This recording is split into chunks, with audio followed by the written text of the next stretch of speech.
Account খোলার সাথে সাথে পাবেন 20,000 টাকা বোনাস। আজকে দেখাবো কিভাবে 1xbet এ অ্যাকাউন্ট খুলবেন।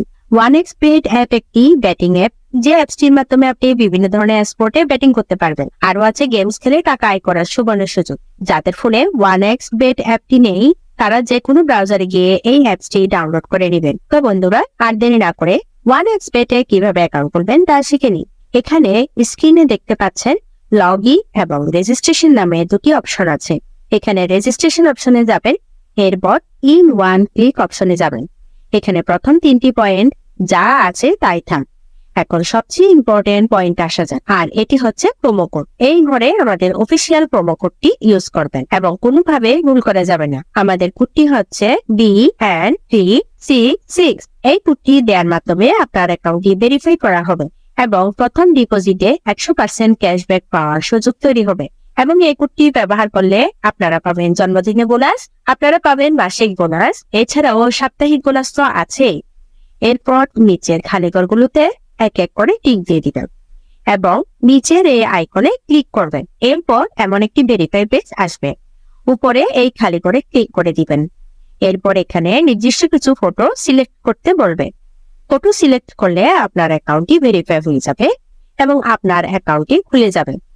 এই যে দেখতে পাচ্ছেন আপনার অ্যাকাউন্টের ইউজার নেম এবং পাসওয়ার্ড চলে এসেছে। এটি খুবই গুরুত্বপূর্ণ, এগুলো খুব যত্ন করে রেখে দিবেন, কেননা পরবর্তীতে এগুলো ছাড়া আপনি আপনার অ্যাকাউন্টটি লগ ইন করতে পারবেন না। এরপর নেক্সটে ক্লিক করে লগ ইন বাটনে ক্লিক করার পর আপনার অ্যাকাউন্টটি লগ ইন করবেন। এরপর দেখবো আমাদের অ্যাকাউন্টে আমরা কিভাবে ভেরিফাই করব। এই জন্য আমরা নিচের মেনু বাটনে ক্লিক করে দিব এবং আমরা দেখবো আমাদের সামনে এমন একটি পেজ আসছে। এখানে উপরে দেখা যাচ্ছে পার্সোনাল প্রোফাইল, এটাই ক্লিক করে দিব। এরপর ফোন নাম্বারে গিয়ে আমাদের ফোন নাম্বারটি দিয়ে দিব এবং অবশ্যই শূন্য ছাড়া বসাবো। এরপর নেক্সট বাটনে ক্লিক করলে আমাদের ফোন নাম্বারে একটি কোড যাবে এবং এই কোডটি বসাতে হবে এবং নিচের কনফার্ম বাটনে ক্লিক করতে হবে। এরপর নাম্বার ভেরিফাই করা হয়ে গেলে ব্যাকে চলে আসবো। এরপর ফিল ইন পার্সোনাল ডেটাতে ক্লিক করব এবং আমাদের সামনে এমন একটি পেজ চলে আসবে। এখানে সকল তথ্য এনআইডির সাথে মিল রেখে করতে হবে। যদি এনআইডি কার্ড না থাকে তাহলে অন্যটাও ইউজ করতে পারবেন। নামের প্রথম অংশ, শেষ অংশ এবং জন্ম তারিখ লিখবেন। এরপর জন্ম সাল, মাস এবং তারিখ লিখবেন। প্লেস অফ বার্থ মানে কোথায় জন্মগ্রহণ করেছে তা লিখবে। এরপর সিটিতে ঢাকা রেসিডেন্সে আপনার জেলাটি লিখে দিবেন। ডকুমেন্ট টাইপ সিলেক্ট করে এখানে ন্যাশনাল আইডি সিলেক্ট করবেন এবং সিরিজে 1 লিখবেন। ডকুমেন্টের ঘরে আপনার এনআইডি নাম্বার লিখে দিবেন।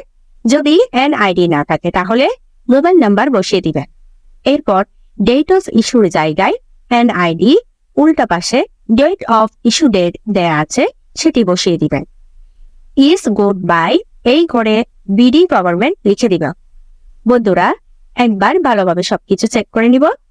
সবকিছু ঠিকঠাক থাকলে তাহলে পাশে থাকা এই আইকনে ক্লিক করব এবং ক্লিক করার মাধ্যমে আমাদের অ্যাকাউন্টটি ভেরিফাই হয়ে যাবে। এখন আমরা দেখব কিভাবে অ্যাকাউন্টে টাকা ডিপোজিট করা যাবে। ডিপোজিট করার জন্য আমরা ব্যাকে চলে আসব।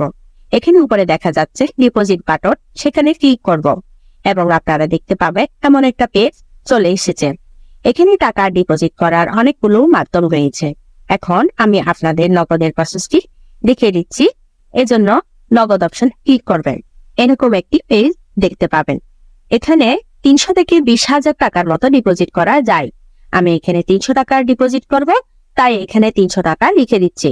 এখন কোন নাম্বারে টাকা পাঠাবেন তাই তো ভাবছেন? ওই যে উপরে দেওয়া আছে নগদ ওয়ালেট নাম্বার, এখান থেকে নাম্বারটি কপি করে নেবেন।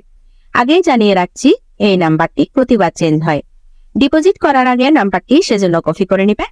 নাম্বার কপি করা হলে সরাসরি নগদ অ্যাপসে চলে যাবেন এবং ক্যাশ আউটের মাধ্যমে টাকা পাঠাবেন। টাকা পাঠানো হলে এরকম একটি পেজ চলে আসবে।